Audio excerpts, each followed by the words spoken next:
আপনারা দান করলেন, আমাকে বলতে হবে আল্লাহুম্মা সাল্লি আলাইহি, আল্লাহ আপনার প্রতি দয়া করুক, আল্লাহুম্মা বারিক আলাইহি, আল্লাহ আপনার টাকা পয়সাকে বেশি করে দেখ।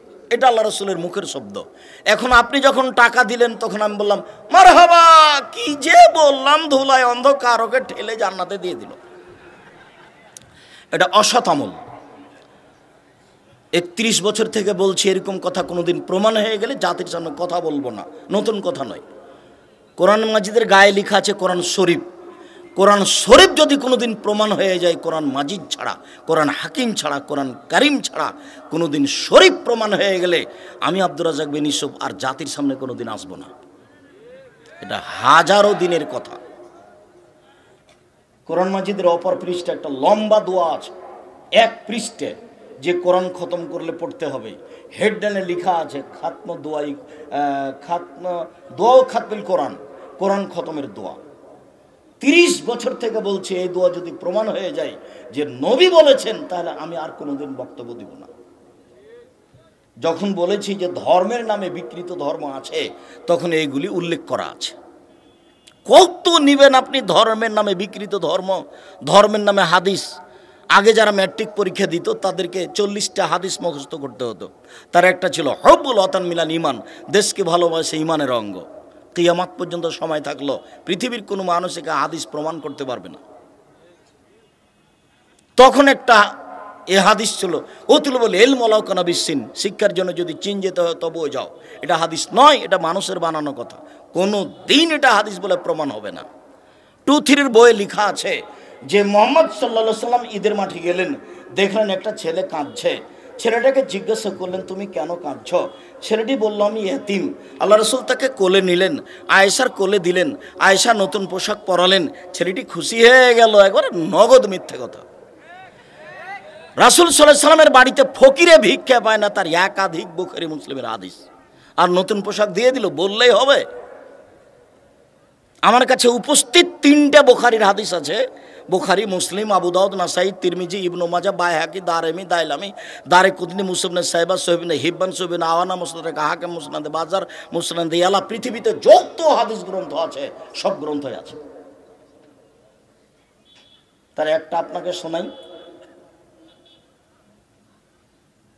বুখারী মুসলিমের এক হাদিস, আল্লাহ রাসূল একটা মেহমান বাড়িতে পাঠালেন। 30 স্ত্রীগণ মেহমান ফিরিয়ে দিলেন এই বলে যে মা মা না ইল্লাল মা, বাড়িতে পানি ছাড়া কোনো কিছুই খাওয়ার নেই, অতএব মেহমান ফিরিয়ে দিলাম। তখন আল্লাহ রাসূল বললেন মাই হৃদয় বাহাজার রাজুল, কে লোকটাকে মেহমান হিসাবে নিতে চাই? কামা রাজুলুন মিনাল আনসার, একজন লোক দাঁড়িয়ে বলল জি আমি নিতে চাই। তো নিয়ে চলে গেল। এখন বাড়িতে নিয়ে গিয়ে স্ত্রীকে বলছে আকরিমি যাইফা রাসূলিল্লাহ সাল্লাল্লাহু আলাইহি ওয়াসাল্লাম, ও আমার স্ত্রী, ইনি হচ্ছেন রাসূলের বাড়ির মেহমান গো, এনাকে সম্মান করো। তখন স্ত্রী বলছেন যে মা মা না ইল্লা কুতু সিবিয়ানি, আমার বাচ্চাদের শুধু জীবন বাঁচানোর মতো খাদ্য আছে, এছাড়া আর কিছুই নেই। ওই লোকের স্ত্রী কথা বললেন। তখন লোকটা বলছে যে হাই তো আমাক, এইটুকু রেডি করো।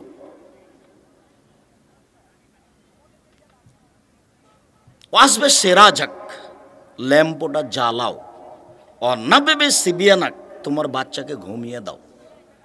বাচ্চাকে ঘুমিয়ে দিলেন, বাতিটা জ্বালিয়ে দিলেন, খাদ্য রেডি করলেন। এখন মেহমান খাবে। পাশে গিয়ে তার স্ত্রী ওই আলোটা ঠিক করার ভান করে আলোটা নিভিয়ে দিলেন, দিয়ে দেখাচ্ছেন যে তারা দুইজনও তার সাথে খাচ্ছে। মেহমান খেলেন, সকাল হয়ে গেল। ইনি এখন রাসূলের কাছে গেলেন। রাসূল তখন বলছে শোনো শোনো শোনো, আরে তোমাদের স্বামী স্ত্রীর কর্মে মিন ফালেকুমা, তোমাদের স্বামী স্ত্রীর কর্মে কাজাহেকাল্লাহ, আল্লাহ হেসে উঠেছেন, আল্লাহ খুশি হয়েছেন, আল্লাহ হেসে উঠেছেন, আল্লাহ খুশি হয়েছেন। এই কথা রাসূল সাল্লাল্লাহু আলাইহি ওয়াসাল্লাম বললেন। এদেশে একটা বই পাওয়া যায় তাওজিহুল কোরআন তাফসির 3 খণ্ডে, তার 28 নম্বর খণ্ডে সূরা হাসরের এক আয়াতে এই হাদিসটা দেওয়া আছে বুখারী মুসলিমের। আমার লেখার বইটা আপনাকে দিয়েছি, আপনি যদি মনে করেন যে আপনি লিখেছেন আপনি পড়েন, তাহলে আমি জাতির উপকার করতে পারবো না। সম্মানিত দিনী ভাই বোন, বলছিলাম যে ধর্মের নামে পৃথিবীতে অনেক মিথ্যা কথা আছে, তার মধ্যে হয়ে ওঠে ওই যে ইব্রাহিম আলাইহিস সালাম একটা লোককে খেতে দিলেন, তো লোকটা খেতে বসে বিসমিল্লাহ বলেন না, বেশি খেয়েছে। তখন ইব্রাহিম আলাইহিস সালাম ফকিরের সামনে থেকে প্লেটটা কেড়ে নিয়ে ওকে ধাক্কা দিয়ে বের করে দিলেন। তো ইব্রাহিম আলাইহিস সালাম কি এত অভদ্র মানুষ? নাউজুবিল্লাহ মিন জালিক। লেখক নিজেই জানেন না আমি কি লিখছি, বিজ্ঞানা কোরআন বইয়ে মুখস্থ করে আমি বলেওছি। সাদ্দাদের কাহিনী কোথায় আছে এটা খুঁজে বের করতে আমি জাতিকে 6 মাস সময় দিয়েছি, যে আছে কোথায় এটাকে প্রমাণ করতে হবে সত্য মিথ্যা পরে। কেউ আমাকে এখন পর্যন্ত বলে না যে আব্দুর রাজ্জাক সাহেব সাদ্দাদের কাহিনী এই বইয়ে আছে। বইয়ে আছে বললে আমি তদন্ত করতে বলবো যে এটা সত্য না মিথ্যে, আর আমার তদন্ত মিথ্যে। কোনোদিন যদি সাদ্দাদের কাহিনী সত্য বলে প্রমাণ হয়ে যায় তাহলে আর আমি জাতির সামনে কথা বলবো না, শত কথা। সম্মানিত দিনী ভাই বোন, বলছিলাম আল্লাহ তাআলা নবীগণকে আদেশ করলেন সৎ আমল করুন, তাহলে সব আমল সৎ নয়, সব আমল সৎ নয়। আসসালামু আলাইকুম। আল্লাহ রাসূল বলছেন যে হাত দুটি পৃথক হওয়ার পূর্বেই দুইজনের পাপ ক্ষমা করা হবে, এটা আল্লাহ রাসূলের মুখের ভাষা।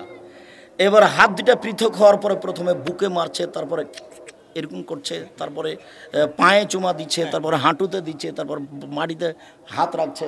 সব নাজায়েজ হারাম, কোনো একটা অংশ প্রমাণ হবে না কিয়ামত পর্যন্ত। শুধু আমার জীবনে চ্যালেঞ্জ নয়, কিয়ামত পর্যন্ত সময়। নতুনভাবে দিন বের করার কোনো সুযোগ নেই। রাসূল সাল্লাল্লাহু আলাইহি ওয়াসাল্লাম বলেন, এই ছেলে, আপনারা একটু পাশে কোনো বাচ্চা ছেলে দাঁড়ালে কিছুক্ষণ অপেক্ষা করার জন্য বলবেন, আমরা খুব তাড়াতাড়ি কথা শেষ করব ইনশাআল্লাহ। যেহেতু ছেলে বুঝতে পারে না, কাজে আমাদের কথা মূল্যায়ন করতে পারবে না। আল্লাহ রাসূল বলেন ইন্নাল্লাহ তাইয়্যিব, আল্লাহ হচ্ছেন পবিত্র। লা ইয়াকবালু ইল্লা তাইয়্যিবা, আল্লাহ পবিত্র ছাড়া কবুল করেন না। চুরি করা টাকা দান করলে কবুল হবে না, আত্মসাতের টাকা দান করলে কবুল হবে না। আল্লাহ নিজে পবিত্র, পবিত্র ছাড়া কবুল করেন না। এরপরে সুম্মা যাকারা রাজুলা, তারপর একটা লোকের আলোচনা করলেন। ইতুলি সফরা, লোকটা লম্বা সফরে আছে, আসাসা আকবারা, মাথার চুলগুলি এলোমেলো হয়ে গেছে, ঠিক মতো গোসল করেনি, ঠিক মতো চিরুনি করেনি, বিপদে পড়েছে। ওয়ামুদ্দু ইয়াদাইহি, তারপর আল্লাহর দরবারে হাত উঠিয়েছে। হাত উঠিয়ে বলছে ইয়া রাব্বে, ইয়া রাব্বে, হে আমার প্রতিপালক, আমি বিপদে পড়েছি, তুমি আমাকে উদ্ধার করো। তখন আল্লাহ রাসূল বলছেন মাতামু হারামুন, তার খাদ্য আছে হারাম, মাশরাবু হারামুন, তার পানি আছে হারাম, মালবাসু হারামুন, তার পোশাক আছে হারাম, অগজিয়া বিল হারামে, তার জীবিকা নির্বাহ হারাম। আন্না ইস্তাজাবুল্লাহ, তার দোয়া কি করে কবুল হতে পারে? তার দোয়া কবুল হবে না। রুজি যদি হালাল না থাকে তাহলে ইবাদত কবুল হবে না। হাদিস বুখারী মুসলিম। এখানে আরেকটু কথা বলিনি, এই লোকটা বিপদে পড়েছে, এর দোয়া কবুল হোক, এর তিনটা কারণ আছে, তিনটা কারণে দোয়া কবুল হওয়া উচিত। এক, হাত তুলে দোয়া করছে, হাত তুলে দোয়া করলে কবুল হয়। খালি হাত ফিরে দিতে আল্লাহ লজ্জা পান। আইয়ারুদ্দা ইলাইহিমা সিফরান, আল্লাহ তাআলা তার কাছে খালি হাত ফিরে দিতেন লজ্জা পান। আব্দুর রাজ্জাক সাহেব, তো আমরা যে সালাতের পরে হাত তুলে দোয়া করতাম সেটা কি হলো? ওটা হলো জামাতবদ্ধ, দলবদ্ধ, ওটা সুন্নাতের বিপরীত, তার নাম বিদাত। হাত তুলে দোয়া করা ব্যক্তিগত ব্যাপার। দোয়ার বইটা আমি কতদিন আপনাকে পড়তে বললাম যে 42টা সহিহ হাদিস দেওয়া আছে হাত তুলে দোয়া করার, তার 36টা খালি বুখারী মুসলিম থেকে পেশ করা আছে। 16টা স্থান উল্লেখ করা আছে কোথায় কোথায় হাত তুলে দোয়া করতে হবে। আইনে রাসূল সাল্লাল্লাহু আলাইহি ওয়াসাল্লাম দোয়া অধ্যায় আব্দুর রাজ্জাক বিন ইউসুফ, আপনাকে আমি নিয়ে পড়ার জন্য অনুরোধ জানিয়েছি। খালি হাত আল্লাহ ফিরিয়ে দেন না, লজ্জা পান। 1, 2, মুসাফিরের দোয়া আল্লাহ কবুল করেন। যে বাড়ি থেকে বের হয়ে গেছে যাবে ঢাকা চিটাগাং, এ যদি কোনো দোয়া করে তাহলে আল্লাহ সেটা কবুল করবেন, একথা মুহাম্মদ সাল্লাল্লাহু আলাইহি সাল্লাম বলেন। 3, মাজলুম বিপদগ্রস্ত মানুষ যদি দোয়া করে, আল্লাহ রাসূল বলছেন সে যদি হিন্দুও হয়। একটা হিন্দু মানুষের এই জমিটা, আমি ধনী মানুষ, আমার টাকা পয়সা আছে, ওর জমিটার কারণে আমার একটু অসুবিধা হচ্ছিল, তো জোর করে জমিটা দখল করে নিয়েছি। তারপর আমি কোর্টে বললাম যে ও গরিব মানুষ, তাকে আমি বসতে দিয়েছিলাম, থাকতে দিয়েছিলাম, এখন আমার অসুবিধা হচ্ছে তাই তাকে বিদায় করে দিয়েছি। আসলে ঘটনা জমিটা কার ছিল? তারই ছিল। ও এখন মাজলুম, ও যদি আল্লাহকে বলে আল্লাহ তুমি আমার বিচার করে দাও, তাহলে এ লোকটা বাঁচতে পারবে না, আজ হোক আর কাল হোক ধ্বংস হবেই, কাউকে বলা লাগবে না, তার নাম জুলুম। আল্লাহ নবী বলছেন যে মাজলুম যদি অমুসলিম হয় তবু তার কথা গ্রহণ হবে। এই লোকটি মাজলুম, বিপদে পড়েছে, লোকটার কাছে 3টা জিনিস আছে দোয়া কবুলের। 1, হাত তুলে দোয়া। 2, লোকটা মুসাফির। 3, লোকটা বিপদগ্রস্ত মাজলুম। এরপরেও তার দোয়া কবুল হলো না, কারণ 1, খাদ্য হালাল নয়, 2, পানি হালাল নয়, 3, পোশাক হালাল নয়, 4, জীবিকা নির্বাহ হালাল নয়। জাবের রাদিয়াল্লাহু তাআলা আনহু বলেন, রাসূল সাল্লাল্লাহু আলাইহি সাল্লাম বলেছেন, কুল্লু লাহমিন নাবাতা মিনাস সুহতি কানাতিন নার আওলা বিহি। প্রত্যেক শরীর যেটা হারাম উপায়ে বাড়ে, ছেলে মেয়ে বড় হয়, বাপের অবৈধ উপার্জনে যেসব ছেলে মেয়ে বাড়ে, বাপ মা ছেলে মেয়ে সবাই জাহান্নামী। যার জন্য আপনাকে আমি বলেছি, চাঁপাইনবাবগঞ্জের ভাষাতে গমা সাপ, গোখরা সাপ আপনার বাড়িতে থাকতে পারে, বিছানেও থাকতে পারে, থাকলে দংশন করবে এ কথা নয়। দংশন করেও যদি একজন মারা যাবে, পরিবারের সবাই মারা যাবে না। আর যদি ধানের ওসর বের না করেন, টাকার জাকাত বের না করেন, তাহলে পরিবারের সবাই মারা যাবে। অতএব যেই সম্পদের জাকাত বের করা হয়নি, যেই সম্পদ অবৈধ, ওই সম্পদ গোখরা সাপের চেয়ে, গমা সাপের চেয়ে হাজারো গুণ বেশি খারাপ। কেউ যদি ফেতরা জাকাত নেওয়ার না থাকে, তাহলে ধীরে জ্বালানা দিয়ে নিচে আবর্জনা যেখানে ফেলেন সেখানে ফেলে দিবেন, ওকে বাড়িতে রাখা যাবে না। ও যে কত বিষাক্ত, ও যে কত ভয়াবহ, ও যে কত বিষাক্ত তা আমি বোঝাতে অক্ষম। সম্মানিত দিনী ভাই বোন, এই ছেলে, আমি তোমাকে বলেছি শ্বশুরের কাছে যৌতুক নিও না, যৌতুক ফেরত দিতে হবে। বলেছি তোমাকে ভিক্ষা করা টাকা দিয়ে চাউল কিনে ভাত খেয়ে ইবাদত কবুল হবে, যৌতুকের টাকা দিয়ে চাউল কিনে ভাত খেয়ে ইবাদত কবুল হবে না, যৌতুক হারাম। তুমি বলছো সাদ করে আমার শ্বশুর আমাকে মোটরসাইকেল দিয়েছে, তোমার শ্বশুর মোটরসাইকেলটা ফকিরকে দিতে পারে না? তোমাদের দেশে ভিক্ষুক নাই? 24 ঘন্টার মধ্যে মোটরসাইকেল ফেরত দাও। কাপুরুষের সন্তান, কাপুরুষ মানুষের জিনিসের দিকে চেয়ে থাকো কেন? তোমাকে আমি বলিনি কাজ করে খাবা,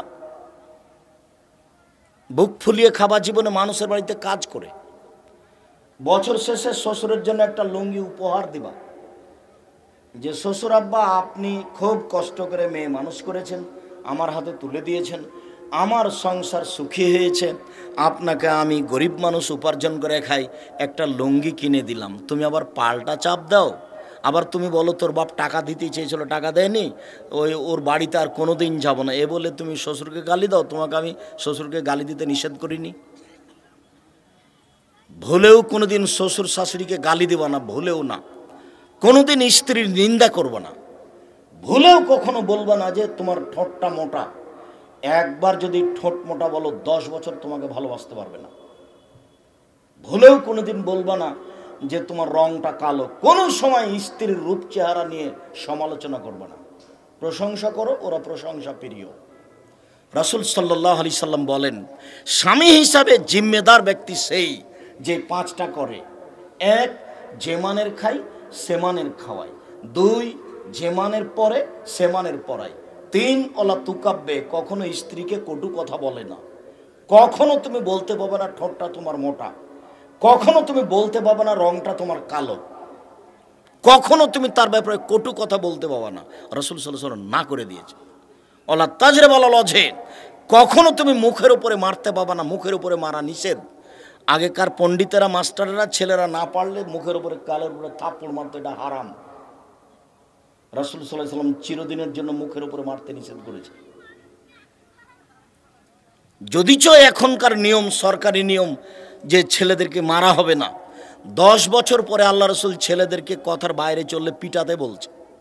5টা সহিহ হাদিস আছে, তার একটা হাদিস আছে যে লাঠি দরজায় ঝুলিয়ে রাখো, তোমার ছেলে মেয়ে তোমার স্ত্রী দেখে বলবে বাবা একটু উলটপালট চললে এটা হবে।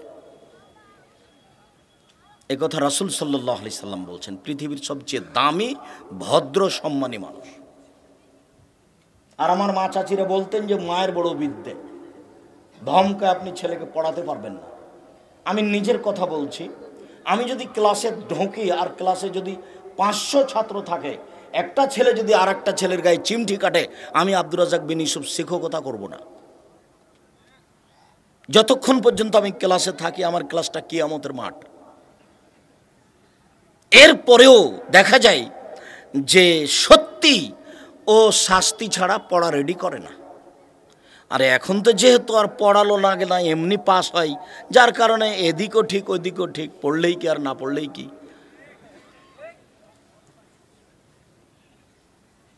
সম্মানিত দিনী ভাই বোন, 5টা জিনিস রাসূল সাল্লাল্লাহু আলাইহি সাল্লাম স্বামী হিসেবে দেখতে বললেন। শেষে বললেন ওয়ালা তাতরুকা ইল্লা ফিল বাইতে, তোমার স্ত্রীকে তোমার বাড়ি ছাড়া কোথাও যেতে দিও না।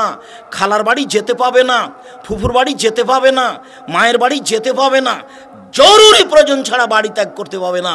রাসূল সাল্লাল্লাহু আলাইহি সাল্লামের জরুরি ঘোষণা। বিবাহের বাড়ি তো বহু দূরের কথা, স্বেচ্ছায় হাট বাজারে যাওয়া তো বহু দূরের কথা। কই আমরা তো হাট বাজারে যাই না, তো আমরা তো বেঁচে আছি দুনিয়াতে, আমাদের তো চলে। আমরা পুরুষ মানুষই যায় না, এত মহিলা মানুষ তো ভাবতেই পারি না। সম্মানিত দিনী ভাই বোন, হালাল রুজি না হলে জান্নাত পাওয়া যাবে না। আবু হুরায়রা রাদিয়াল্লাহু তাআলা আনহু বলেন, রাসূল সাল্লাল্লাহু আলাইহি সাল্লাম বলেছেন লা ইয়াদখুলুল জান্নাতা জাসাদুন গুযিয়া বিল হারাম, ওই শরীর জান্নাতে প্রবেশ করবে না যেই শরীরে হারাম খাদ্য আছে। নোমান ইবনে বাশির রাদিয়াল্লাহু তাআলা আনহু বলেন, রাসূল সাল্লাল্লাহু আলাইহি সাল্লাম বলেছেন আল হালালু বাইয়িন, হালাল হচ্ছে স্পষ্ট, অল হারামু বাইয়িন, হারাম হচ্ছে স্পষ্ট, ও বাইনাহুমা মুস্তাবাহাতুন, এই দুইটার মধ্যে একটা সন্দেহযুক্ত জিনিস আছে। চাকরি স্পষ্ট হালাল, চাকরি স্পষ্ট হারাম, ব্যবসা স্পষ্ট হালাল, ব্যবসা স্পষ্ট হারাম, ব্যবসা বুঝা যায় না এটা হালাল না হারাম, চাকরি বুঝা যায় না এটা হালাল না হারাম। এরকম একটা জিনিস আছে, লা ইয়ালামুহুন্না কাসীরুম মিনান নাস, বহু মানুষ তা জানে না এটা হালাল না হারাম, এটা বুঝে উঠতে পারে না। আমি বলেছি জর্দা হারাম, আমার একটা নিষাদার দ্রব্য বক্তব্য আছে। তোমরা আব্দুর রাজ্জাক বিন ইউসুফ নিষাদার দ্রব্য বক্তব্য আছে, নিষাদার দ্রব্য। পাপের জগতে সবচেয়ে খারাপ হিসেবে প্রমাণ হবে রাসূলের পক্ষ থেকে নেশাদার দ্রব্য পান করা। কেন? নেশাদার দ্রব্য পান করলে ওর বিবেক থাকে না, ও তখন গালি দিতে পারে, ও তখন মার সাথে জেনা করতে পারে, ও তখন অন্যায় করতে পারে, ও সব কিছু করতে পারে। যার জন্য আল্লাহ রাসূল নেশাদার দ্রব্য পান করাকে বলেছে পাপের মা, পাপের মাথা, পাপের জড়, এ দিয়ে সব কিছু চালু হয়। আবার এর যেভাবে ভাষা বলেছেন পাপের মান হার, অন্য পাপের ব্যাপারে বলেননি, কোনো পাপের ব্যাপারে এভাবে বলেননি। কেউ যদি জেনা করে তাহলে 40 দিন তার নামাজ কবুল হবে না, এ কথা বলেননি। কিন্তু কেবল যদি নেশাদার দ্রব্য পান করে তাহলে তার 40 দিন সালাত কবুল হবে না, এই কথা বলেন। কেউ যদি সুদ খায়, সুদ খাওয়ার পরে হাতে হাতে যদি বলে আল্লাহকে, আল্লাহ আমার ভুল হয়েছে তুমি মাফ করো, আমি সুদের লেনদেন কেটে দিলাম, তখন আল্লাহ বলবেন আচ্ছা ঠিক আছে তোমাকে মাফ করে দিলাম কোটি কোটি সুদের টাকা। কিন্তু কেউ যদি মদ খায় তারপরে বলে আল্লাহ আমার ভুল হয়েছে, 40 দিন আল্লাহ তার কথাকে গ্রহণ করবেন না। 40 দিন শুধু আল্লাহকে নিজের দিকে করতে সময় লাগবে, এ কথা মুহাম্মদ সাল্লাল্লাহু আলাইহি সাল্লাম বলেন। আবার বলছেন যে নেশাদার দ্রব্যই এমন একটা পাপ যে মূর্তি পূজা করলে যেমন পাপ হয়, সরস্বতী, ভগবতী, কালী, দুর্গা এসবের যদি আপনি পূজা করেন যেমন পাপ হবে, নেশাদার দ্রব্য পান করলে তেমন পাপ হবে, এ কথা মুহাম্মদ সাল্লাল্লাহু আলাইহি সাল্লাম বলেন। তা আমি বললাম জর্দা হারাম, নেশাদার দ্রব্য। তো মোল্লা সাহেব খান তখন উনি বলছেন, আরে কে বলেছে, কোন হাদিসে লেখা আছে জর্দা হারাম? ঠিকই কথা, কোরআন মাজিদও জর্দা লেখা নাই, হাদিসও লেখা নাই, তাহলে জর্দা হারাম বলার কি পথ আছে? আল্লাহ রাসূল বলেছেন, মাসকারা কাসিরুহু ফাকালিলুহু হারাম। এই বাক্যই পৃথিবীর সব হারাম বস্তুর জন্য যথেষ্ট। এক বাক্য দিয়ে সারা পৃথিবীকে কাত করে দিয়েছেন আল্লাহর নবী। যেই জিনিস বেশি খেলে বিবেকের ক্ষতি হবে তার এক কণাও হারাম। অতএব হাফ কেজি জর্দা একজন ভালো মানুষকে খাওয়িয়ে দেন,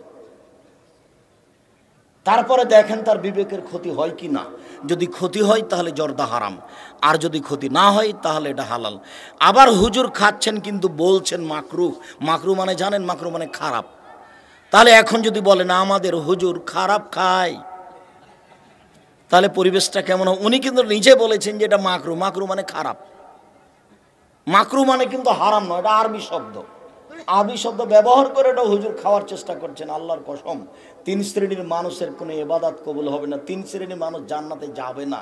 আমি বলিনি, এ কথা মুহাম্মদ সাল্লাল্লাহু আলাইহি সাল্লাম বলেছেন। তিনি বলেছেন সালাসা, 3 শ্রেণীর মানুষ লাদকুল জান্নাতে আবাদা, কখনো জান্নাতে যাবে না। এক, মদমিনুল খামর, যারা নিয়মিত বিড়ি, তামাক, জর্দা, সিগারেট, গুল, নেশাদার দ্রব্য খায় পান করে, তারা জান্নাতে যাবে না। 2, ওয়ার রাজলাতু মিনান নিসায়ে, পুরুষের বেশধারী নারী, যারা পুরুষের জুতা স্যান্ডেল পরে, যারা পুরুষের শার্ট প্যান্ট পরে, যারা পুরুষের পোশাক পরে, তারা জান্নাতে যাবে না।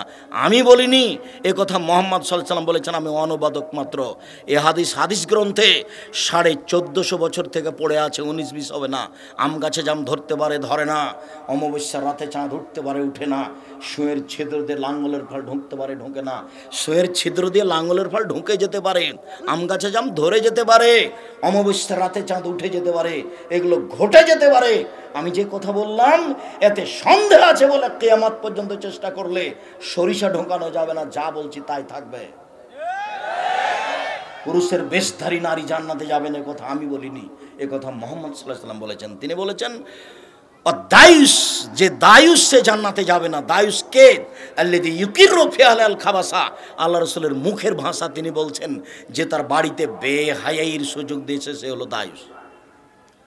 নগ্ন পোশাকে স্ত্রী ছেলে মেয়ে রাস্তাঘাটে চলে, সে হলো দায়ুস। আমি এ কথা বলিনি, আমি অনুবাদক। দায়ুস জান্নাতে যাবে না। নেশাদার দ্রব্য পান করে যারা, তারা জান্নাতে যাবে না। সাবধান। কথা প্রসঙ্গে কথা বলছিলাম মাত্র। দুইটার মধ্যে সন্দেহযুক্ত একটা জিনিস আছে, সেটা অনেকে বুঝতে পারে না। ফামান ইত্তাকা মিনাশ শুবহাত, যে সন্দেহ থেকে বেঁচে গেল, ইস্তাবরালে দিন ওয়াহির, যে সে তার দিনকে পরিপূর্ণ করে নিল। ওমান ওয়াকাফিস শুবহাত ওয়াকাফিল হারামে, যে সন্দেহের মধ্যে পড়লো সে হারামের মধ্যে পড়লো। চূড়ান্ত সিদ্ধান্ত নেই যার, সেটা চূড়ান্ত হারাম। চূড়ান্ত সিদ্ধান্ত নেই যার, সেটা চূড়ান্ত হারাম।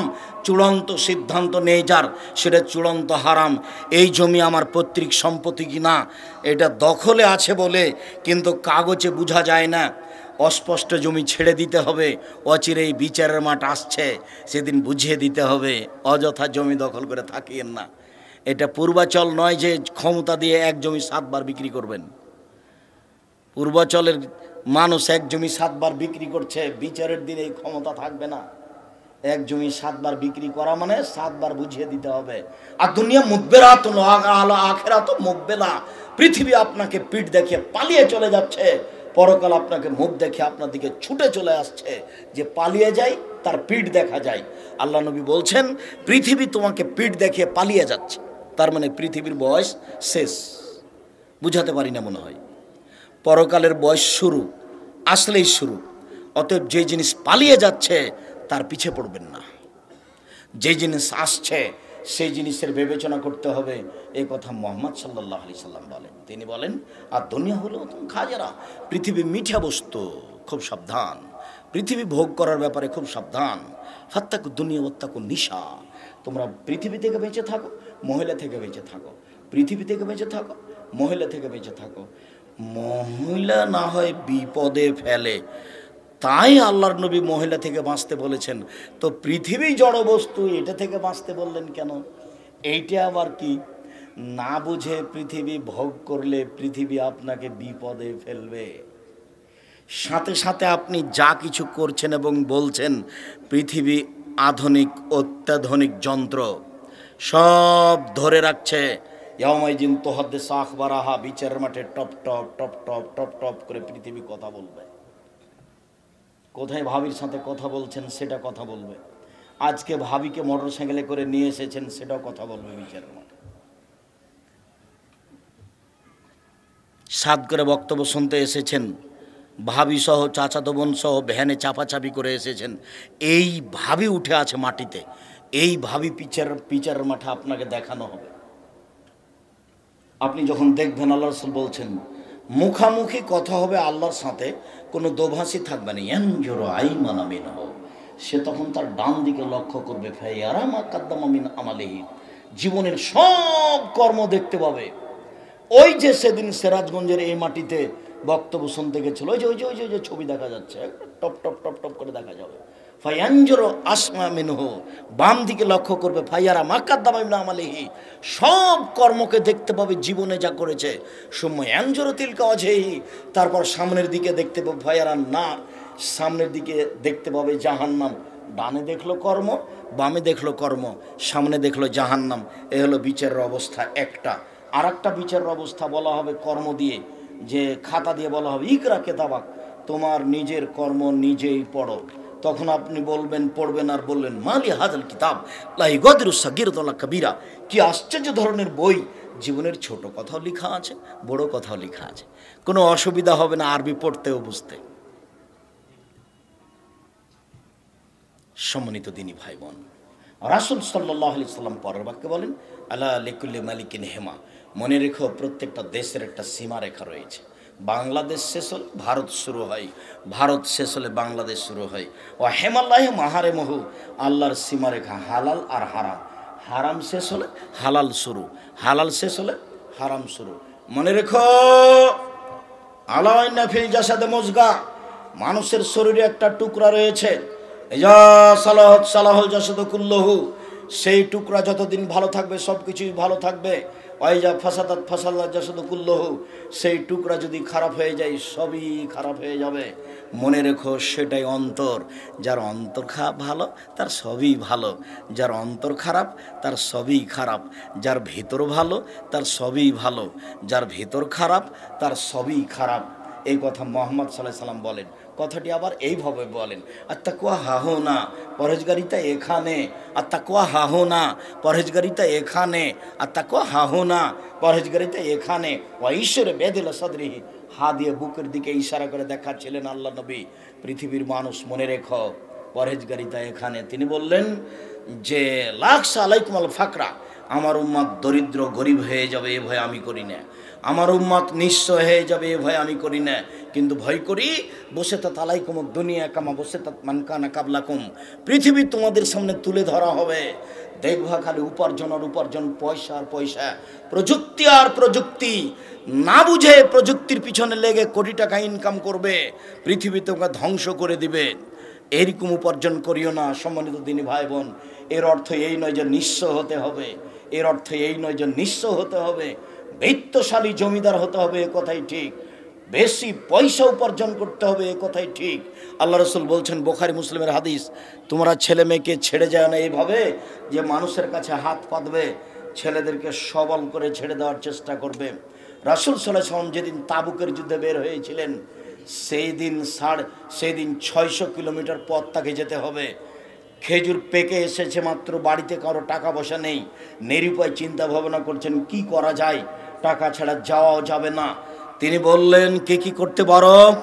উমর বললেন সুযোগ একটা এসেছে, আবু বকর সিদ্দিক রাদিয়াল্লাহু তাআলা আনহুকে পরাজয় করতে হবে। আবু দাউদের সহিহ হাদিস, তিনি বললেন আমার অর্থ সম্পদ যা আছে তার অর্ধেক দিলাম। মনে মনে ভাবলেন যে আবু বকর এরকমটা পারবেন না। আবু বকর আপনি কি করবেন?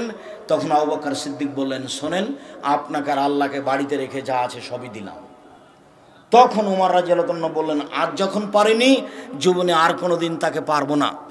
যা তিনি দিয়েছেন তাতে ভ্যান ভাড়া হবে না, তবে তিনি যা বলেছেন সেই বাক্য ডেঙ্গিয়ে পৃথিবীর কোনো মানুষ আর আগে যেতে পারবে না, সব পথ বন্ধ করে দিয়েছেন। এবার কার টাকায় কাজ হচ্ছে দেখেন। উসমান, জি তুমি কি করতে চাও? আল্লাহর নবী, তাবুকের যুদ্ধে যত মানুষ যাবে তার অর্ধেকের যাতায়াত খরচ, খাওয়া খরচ আমি দিব। 30,000 মানুষ ছিল, 15,000 মানুষকে 3 মাসের খাওয়া খরচ দিলেন, আর 15,000 মানুষকে একটা করে উট দিলেন, তার নাম যাতায়াত এবং খাওয়া খরচ। সেই সময়ে তিনি সৌদি আরবে সবচেয়ে বড় ব্যবসায়ী ছিলেন, উট তার সবচেয়ে বেশি ছিল, তিনি ছিলেন বড় ব্যবসায়ী, তার নাম ধনী। এখন যদি কোনো বিত্তশালীকে, সরকারকে বলা হয় যে 15,000 মানুষকে আপনি 3 মাস খেতে দেন, তাহলে রাজি হবে না। তার নাম ধনী। মনে রাখবেন, রাজশাহী, চাঁপাই নবাবগঞ্জের মানুষ মতো মানুষ হবেন না। কেন আব্দুর রাজ্জাক সাহেব এই কথা বললেন? তারা বাড়ির বাইরে যায় না, বিদেশে যাবে না, বাড়ি ঘর ছেড়ে যাবে না, ছেলে মেয়েকে ছেড়ে যাবে না, আর কি তারা ব্যবসা করবে না, কি করবে? তারা চাকরি করবে। চাকরি করে কি হবে? বলে যা বেতন পেয়েছে তা 25 দিনে শেষ হবে, তা 5 দিন কি করবে? ধার কর্জ করে যাবে। আবার যখন বেতন পাবে তখন দিতে দিতে আবার শেষ হয়ে যাবে, আবার 25, আবার 25। তো ও নিজের উপকার করবে না, বাপ মায়ের করবে না, জাতির করবে না, জনগণের করবে? কিছুই করতে পারবে না।